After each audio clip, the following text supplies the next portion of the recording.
Bonjour et bienvenue dans Voix Verte, le podcast de l'IET, une école du groupe Compétences et Développement, pour avancer sans obstacle vers un avenir plus vert et plus responsable. Ce podcast s'intéresse à l'environnement, c'est-à-dire à tous les sujets. La mauvaise nouvelle, nous ne les couvrirons pas tous. La bonne, c'est que grâce à ce podcast, vous ne pourrez jamais vous ennuyer. En espérant que ces modestes pastilles vous amènent en quelques minutes un éclairage et l'envie d'apprendre, d'agir et d'approfondir le sujet du jour. Aujourd'hui, trouvons la voie la plus verte possible pour comprendre l'évolution des grandes entreprises mondiales. On voit bien que le monde de l'entreprise ne ressemble plus aujourd'hui à ce qu'il a été entre le début de l'ère industrielle ou même au sortir des 30 Glorieuses.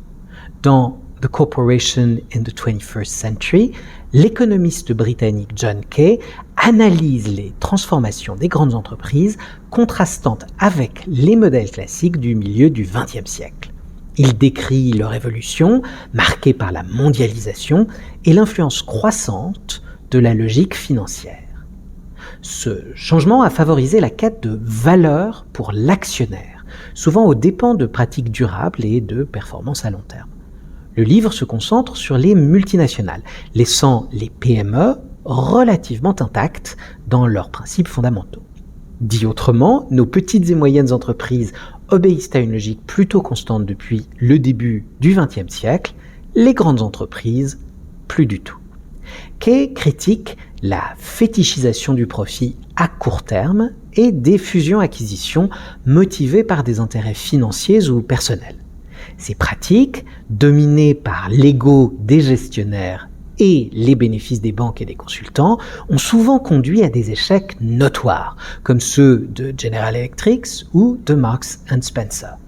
Les dérives de la finance, notamment l'essor des fonds spéculatifs et des actifs à risque, ont également contribué à des crises systémiques nationales et mondiales, dont celle de 2008. Un des points marquants est la dissociation entre la propriété des moyens de production et le contrôle des entreprises. Kay met en évidence l'importance accrue des gestionnaires professionnels dont l'autorité repose sur leur rôle organisationnel plutôt que sur leur patrimoine ou même leur expérience du domaine qu'ils gèrent. Cette déconnexion redéfinit les concepts de capital qu'il propose d'étendre au-delà des dimensions matérielles et financières pour inclure les actifs immatériels, le capital humain et le capital social.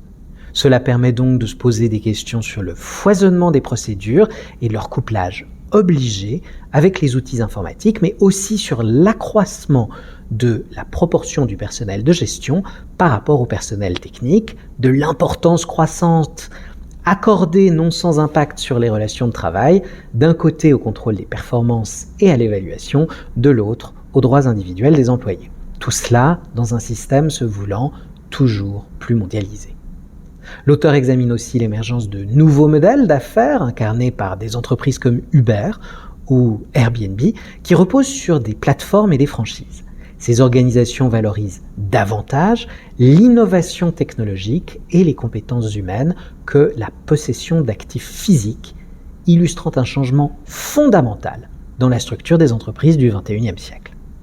Enfin, Kay souligne que ces changements ne sont pas encore bien intégrés dans les théories économiques traditionnelles, qu'il juge dépassées pour comprendre les dynamiques actuelles. Par exemple, le concept de capital est-il encore adapté ?